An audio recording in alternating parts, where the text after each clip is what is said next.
Hi guys, let's continue with part 2 of chapter 5, that is the age of industrialization. 2.1 Life of the workers. The abundance of labor in the market affected the lives of workers. As news of possible jobs traveled to the countryside, hundreds tramped to the cities. So, as news of possible jobs traveled to the countryside, hundreds tramped to the cities. The actual possibility of getting a job depended on the existing networks of friendship and kin relations. If you had a relative or a friend in a factory, you were more likely to get a job quickly. But not everyone had social connections. Many job seekers had to wait weeks, spending nights under bridges or in night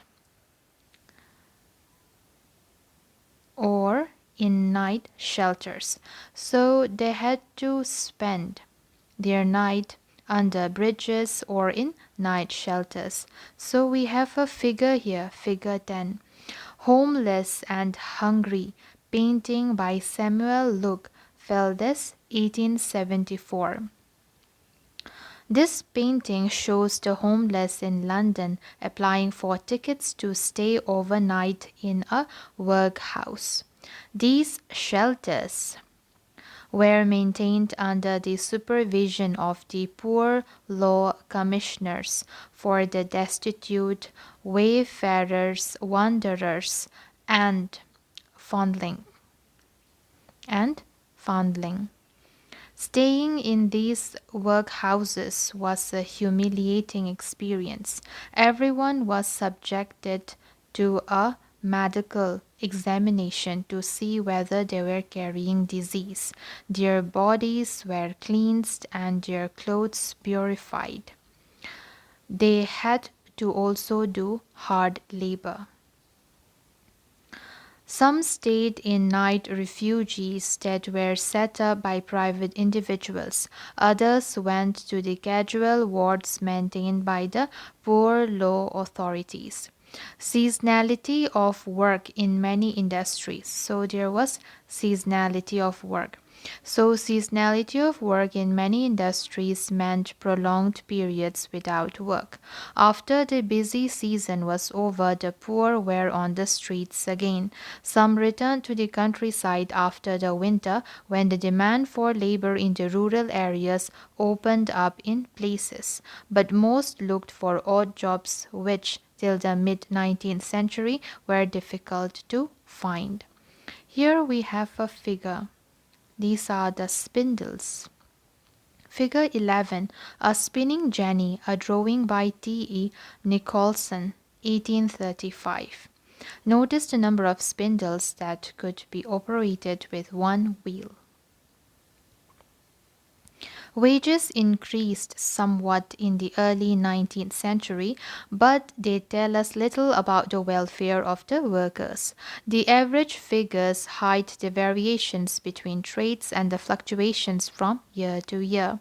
For instance, when prices rose sharply during the prolonged Napoleonic War, the real value of what the workers earned fell significantly, since the same wages could now buy fewer things. Moreover, the income of workers depended not on the wage rate alone. So, the income of workers depended not on the wage rate alone. What was also critical was the period of employment. The number of days of work determined the average daily income of the workers. At the best of times, till the mid 19th century, about 10% of the urban population were extremely poor. So 10% of the urban population were extremely poor. In periods of economic slump like the 1830s, the proportion of unemployment went up to anything between 35 and 75% in different regions. The fear of unemployment made workers hostile to the production of new technology. When the spinning jenny was introduced, when spinning jenny was introduced, the woolen industry in the woolen industry, women who survived on hand spinning began attacking the new machines. So the women who survived on hand spinning began attacking the new machines. This conflict over the introduction of Jenny continued for a long time. So those people who survived on hand spinning, they faced problem because of this new machine. So they began attacking, or they had conflict with this new machine. Okay. Then spinning jenny. Devised by James Hargreaves in 1764, this machine speeded up the spinning process and reduced labor demand. By turning one single wheel, a worker could set in motion a number of spindles and spin several threads at the same time. Source B. A magistrate reported in 1790 about an incident when he was called in to protect a manufacturer's property from being attacked by workers. From the depredations of a lawless banditti of colliers and their wives, for the wives had lost their work to spinning machines. They advanced at first with much insolence, avowing their intention of cutting to pieces the machine lately introduced in the woolen manufacture, which they suppose, if generally adopted, will lessen the demand for manual labor. The women became clamorous. The men were more open to conviction, and after some expostulation were induced to desist from their purpose and return peaceably home. We have a figure here. Figure 12. A shallow underground railway being constructed in central London. Illustrated Times 1868. From the 1850s, railway stations began coming up all over London. This meant a demand for large numbers of workers to dig tunnels, erect timber, scaffolding, do the brick and iron works. Job seekers moved from one construction site to another. After the 1840s, building activity intensified in the cities, opening up greater opportunities for employment. Roads were widened, new railway stations came up, railway lines were extended, tunnels dug, drainage and sewers laid, rivers embanked. The number of workers employed in the transport industry doubled in the 1840s and doubled again in the subsequent 30 years. 3. Industrialization in the colonies. Let us now move to India to see how a colony industrializes. Once again, we will look not only at factory industries but also at the non-mechanized sector. We will limit our discussion primarily to textile industries. 3.1. The Age of Indian Textiles. Before the age of machine industries, silk and cotton goods from India. So the silk and cotton goods from India dominated the international market in textiles. Coarser cottons were produced in many countries, but the finer varieties often came from India. Armenian and Persian merchants took the goods from Punjab to Afghanistan, earlier Persia and Central Asia. Okay. So Armenian and Persian merchants took the goods from Punjab to Afghanistan, then eastern Persia and Central Asia. Bales of fine textiles were carried on camel-back via the north-west frontier, through mountain passes and across deserts. A vibrant sea trade operated through the main pre-colonial ports. Surat on the Gujarat coast connected India to the Gulf and Red Sea ports. Masulipatam on the Coromandel coast and Hooghly in Bengal had trade links with Southeast Asian ports.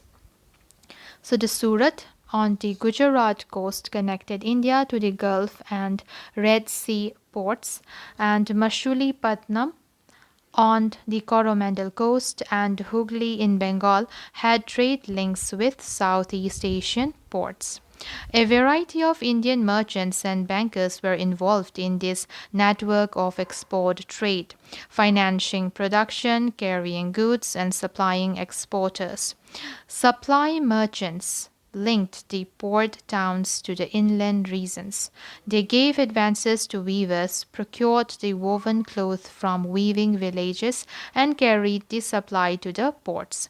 At the port, the big shippers and export merchants had brokers who negotiated the price and bought goods from the supply merchants operating inland. So there was a whole network of from where to get the cotton or the raw materials, from where to get this goods supplies, and from where the export will take place. So the whole is a system of network. By the 1750s, this network, controlled by Indian merchants, was breaking down. The European companies gradually gained power, first securing a variety of concessions from local courts, then the monopoly rights to trade. Okay, so the European companies gradually gained power, first securing a variety of concessions from local courts, then the monopoly rights to trade. This resulted in a decline of the old ports of Surat and Hooghly, through which local merchants had operated. Exports from these ports fell dramatically. The credit that had financed the earlier trade began drying up, and the local bankers slowly went bankrupt. In the last years of the 17th century, the gross value of trade that passed through Surat had been rupees 16 million. By the 1740s, it had slumped to rupees 3 million. We have a figure here. Figure 13, the English factory at Surat, a 17th century drawing. So this is in Surat. While Surat and Hooghly decayed. So Surat and Hooghly decayed as the English East India Company. They gained power and they gained autonomy, or we can say monopoly rights. So because of the monopoly rights, the Surat and Hooghly, they decayed or declined. Bombay and Calcutta grew. So Bombay and Calcutta grew. This shift from the old ports to the new ones was an indicator of the growth of colonial power. Trade through the new ports came to be controlled by European companies and was carried in European ships. While many of the old trading houses collapsed, those that wanted to survive had to now operate within a network shaped by European trading companies. How did these changes affect the life of weavers and other artisans? So we have a figure here, figure 14, a weaver at work, Gujarat. 3.2 What happened to weavers? The consolidation of East India Company power after the 1760s did not initially lead to a decline in textile exports from India. British cotton industries had not yet expanded, and Indian fine textiles were in great demand in Europe. So the company was keen on expanding textile exports from India. Before establishing political power in Bengal and Carnatic in the 1760s and 1770s, the East India Company had found it difficult to ensure a regular supply of goods for export. The French, Dutch, Portuguese, as well as the local traders competed in the market to secure woven cloth. So they competed in the market to secure woven cloth. So the weaver and supply merchants could bargain and try selling the produce to the best buyer. In their letters back to London, company officials continuously complained of difficulties of supply and the high prices. However, once the East India Company established political power, it could assert a monopoly right to trade. It proceeded to develop a system of management and control that would eliminate competition, control cost, and ensure regular supplies of cotton and silk goods. This it did through a series of steps.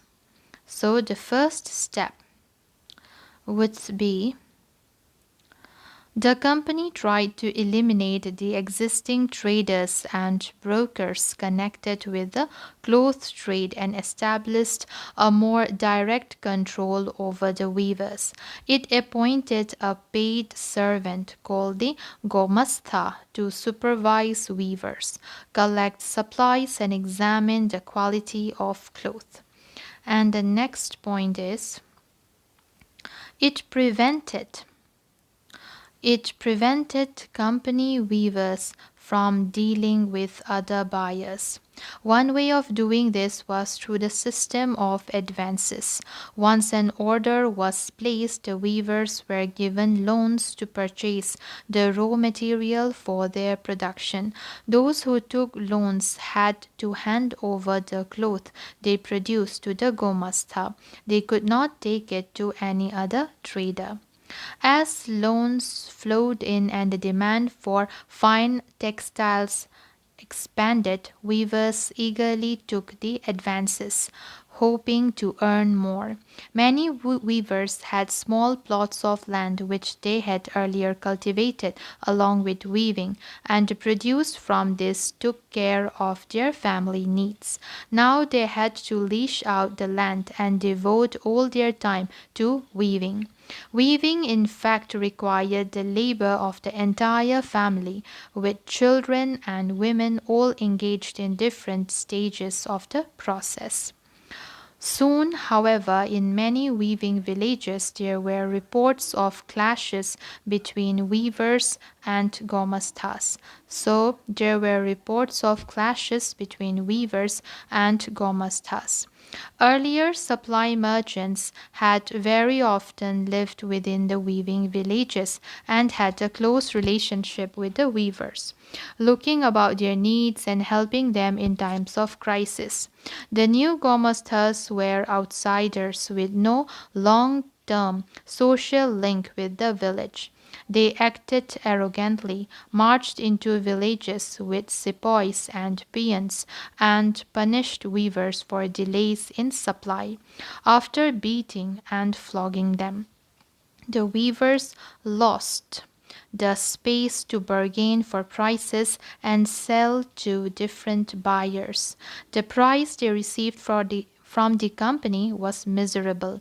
So the price they received from the company was miserably low, and the loans they had accepted tied them to the company. So there were two problems. The first problem is that the loans they accepted from the company tied them to the company, and the second is that from the company they received really very low wages or very low money in return for their products. So, Sepoy. This is how the British pronounced the word Sipahi, meaning an Indian soldier in the service of the British.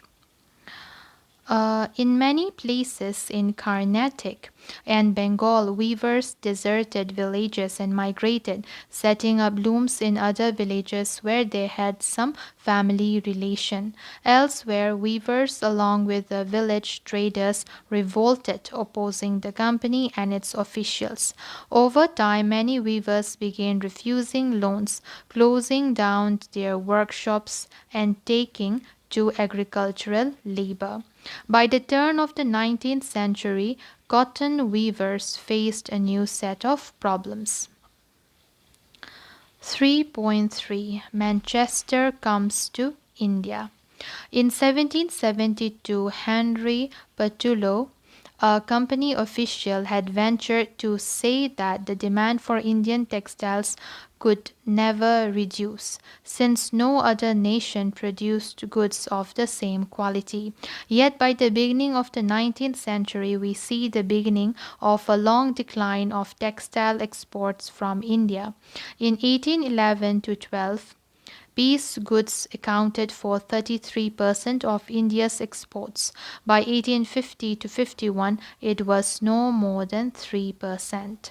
Why did this happen? What was its implications? Here we have a source C.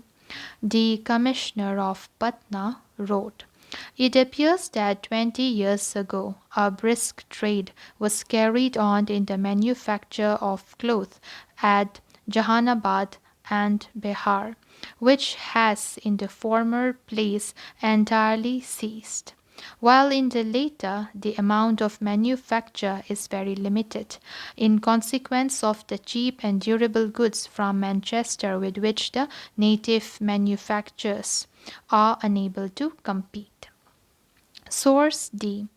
Reporting on the Koshtis, a community of weavers, the census report of central provinces stated, "The Koshtis, like the weavers of the finer kinds of cloth in other parts of India, have fallen upon evil times. They are unable to compete with the showy goods which Manchester sends in such profusion, and they have of late years immigrated in great numbers, chiefly to Berar, where as day laborers they are able to obtain wages. So they work as day laborers and they obtain wages. As cotton industries developed in England, so the cotton industries developed in England, industrial groups began worrying about imports from other countries. They pressurized the government to impose import duties on cotton textiles so that Manchester goods could sell in Britain without facing any competition from outside. At the same time, industrialists persuaded the East India Company to sell British manufactures in Indian market as well. Exports of British cotton goods increased dramatically in the early 19th century. At the end of the 18th century, there had been virtually no import of cotton piece goods into India. But by 1850, cotton piece goods constituted over 31% of the value of Indian imports. So they imported about 31% of the value of Indian imports. So these are the imports of cotton piece goods. And by the 1870s, this figure was over 50%. Cotton weavers in India thus faced two problems at the same time. Their export market collapsed. So, their export market collapsed and the local market shrank, being glutted with Manchester imports. Produced by machines at lower cost, the imported cotton goods were so cheap that weavers could not easily compete with them. By the 1850s, reports from most weaving regions of India narrated stories of decline and desolation. By the 1860s, weavers faced a new problem. They could not get sufficient supply of raw cotton of good quality. So they could not even get supply of raw cotton of good quality. When the American when the American Civil War broke out and cotton supplies from the US were cut off, Britain returned to India. So, what happened was that when the Civil War broke out in America, the cotton supplies from the US stopped, and so the Britain now focused on India. That is, they took the raw materials from India. We have a figure here. Figure 15, Bombay Harbor, a late 18th century drawing. Bombay and Calcutta grew as trading ports from the 1780s. This marked the decline of the old trading order and the growth of the colonial economy. As raw cotton exports from India increased, so the export of raw cotton from India increased, the price of raw cotton shot up. Weavers in India were starved of supplies and forced to buy raw cotton at exorbitant prices. In this situation, weaving could not pay. Then, by the end of the 19th century, weavers and other craftspeople faced yet another problem, factories in India. So now factories in India began producing, flooding the market with machine goods. How could weaving industries possibly survive? So let's continue in the next video. That's all, guys. Bye.